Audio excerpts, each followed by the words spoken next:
Regionálna politika je pre ľudí, ktorí to myslia úprimne službou. Službou ľuďom, ktorí žijú v našich mestách a obciach.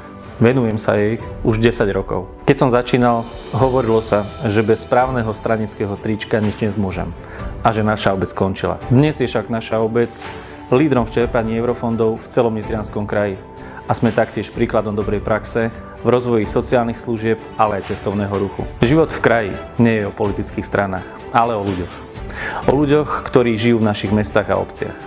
O ľuďoch, ktorí pomáhajú regiónu rásť a neponúkajú len prázdne frázy. Tých už máme v tejto krajine viac ako dosť. Náš kraj potrebuje odbornosť, víziu, ale aj chuť meniť a rozvíjať našu krajinu. A práve s nimi sa v nastávajúcich krajských voľbách uchádzam o vašu dôveru. Volám sa Jozef Stankovský a kandidujem na post poslanca Nitrianskeho samosprávneho kraja za Topolčiansky región s číslom 36. Ďakujem za hlas každého z vás.